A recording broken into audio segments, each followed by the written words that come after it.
സന്നിധി മതി എൻ ദൈവമേ, നിൻ സാന്നിധ്യം മതി ഈ ഏഴയ്ക്ക്. നിൻ ദിവ്യകൃപകളാ ജീവിപ്പാൻ നിന്നാത്മശക്തി പകരൂ നാഥാ. നിന്നാശിഷം ചൊരിയുക എന്നിൽ, നിന്നാശിഷം ചൊരിയുക എന്നിൽ. കേൾപ്പിക്കുക നിൻ സ്വർഗീയനാദം.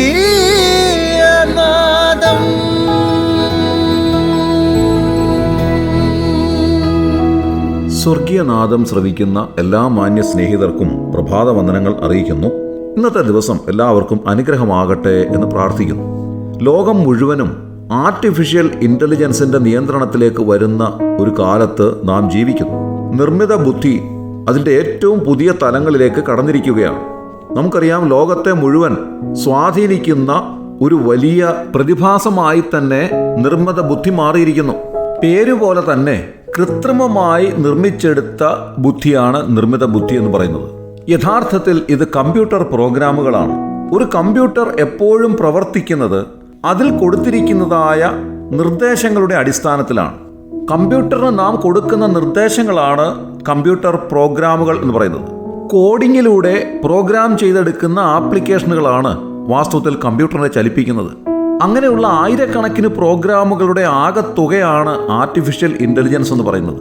കമ്പ്യൂട്ടറിന് ലഭിച്ചിരിക്കുന്നതായ ആയിരക്കണക്കിന് നിർദ്ദേശങ്ങളെ വിശകലനം ചെയ്ത് കമ്പ്യൂട്ടർ തന്നെ യുക്തമായ തീരുമാനത്തിൽ എത്തിച്ചേർന്ന് പ്രവർത്തിക്കുന്ന രീതിയാണ് ആർട്ടിഫിഷ്യൽ ഇൻ്റലിജൻസിനുള്ളത്.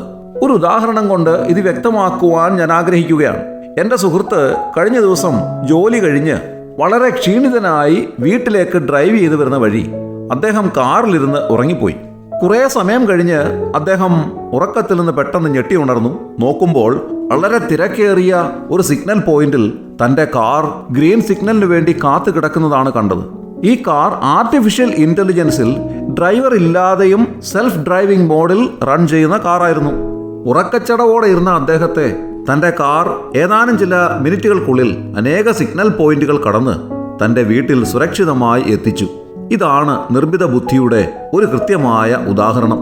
ആർട്ടിഫിഷ്യൽ ഇൻ്റലിജൻസ് പ്രവർത്തിക്കുന്നത് 4 തലങ്ങളിലാണ് എന്ന് ശാസ്ത്രലോകം പറയുന്നു.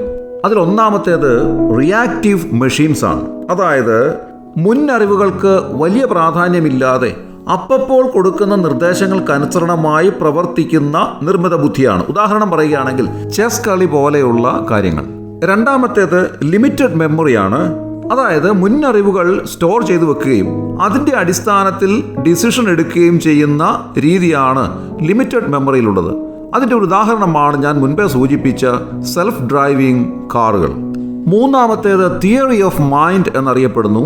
അതായത് മറ്റുള്ളവരുടെ ആഗ്രഹങ്ങൾ, ചിന്തകൾ, അവരുടെ വികാരങ്ങൾ ഇതൊക്കെ അവരിൽ നിന്ന് പിടിച്ചെടുക്കുവാൻ കഴിവുള്ള നിർമ്മിത ബുദ്ധിയാണിത്. നാലാമത്തേത് സെൽഫ് അവെയർ മെഷീൻസ് ആണ്.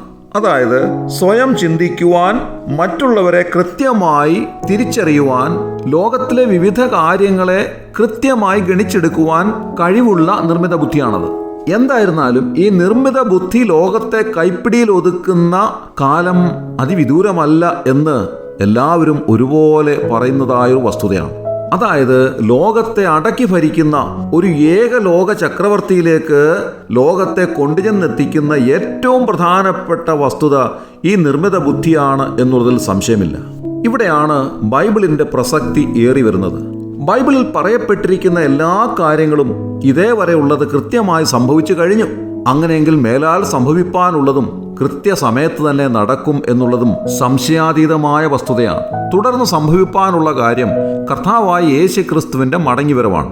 ആ മടങ്ങിവരവിൽ തന്നിൽ വിശ്വസിച്ച ദൈവമക്കൾ, അവർ മരിച്ചു പോരുന്നവരായിരുന്നാലും ജീവനോടെ ഇരിക്കുന്നവരായിരുന്നാലും, അവർ കർത്താവിനോട് രൂപാന്തര ശരീരികളായി ചേർക്കപ്പെടുന്നു. അങ്ങനെ ദൈവസന്നിധിയിലേക്ക് അവർ എടുക്കപ്പെടുകയും നിത്യത മുഴുവൻ കർത്താവിനോട് കൂടെ സ്വർഗീയ സന്തോഷം അനുഭവിക്കുകയും ചെയ്യുന്നു. അവർ എടുക്കപ്പെട്ടതിന് ശേഷം ഭൂമിയിൽ ഒരു ഏകലോക ഭരണാധികാരി 7 വർഷക്കാലം ഭരണം നടത്തും എന്ന് ദൈവവചനം പറയുകയാണ്. അദ്ദേഹത്തെയാണ് എതിർ ക്രിസ്തു അഥവാ ആന്റൈ ക്രൈസ്റ്റ് എന്ന് വിശേഷിപ്പിക്കുന്നത്. ഈ 7 വർഷക്കാലത്തെ മഹോപദ്രവകാലമെന്നും അവസാനത്തെ 3.5 കൊല്ലക്കാലത്തെ മഹാപീഡനകാലം എന്നും തിരുവെഴുത്ത് വിശേഷിപ്പിക്കുന്നു. ലോകം ഇന്നേ വരെ കണ്ടിട്ടില്ലാത്ത മഹാപീഡനത്തിലൂടെ കടന്നു പോകുന്ന കാലഘട്ടമാണിത്. കർത്താവായ യേശുക്രിസ്തുവിന്റെ മടങ്ങിവരവ് ഇന്നുണ്ടായാൽ താങ്കൾ കർത്താവിനോട് കൂടെ എടുക്കപ്പെടുമോ അതോ നിത്യമായ നാശത്തിലേക്ക് തള്ളപ്പെടുമോ? യേശുക്രിസ്തുവിനെ രക്ഷിതാവും കർത്താവുമായി സ്വീകരിച്ച് കർത്താവിനോടുകൂടെ എടുക്കപ്പെടുവാൻ ദൈവം താങ്കളെ ഇടയാക്കട്ടെ. ദൈവനാമം മഹത്വപ്പെടുമാറാകട്ടെ. ആമേൻ. തേടി വന്ന് വീണ്ടെടുത്ത ദൈവസ്നേഹത്തിൻ ശ്രേഷ്ഠ ശബ്ദം ഓരോ ദിനവും കേൾക്കുവാൻ സ്വർഗീയ നാദം The Heavenly Voice.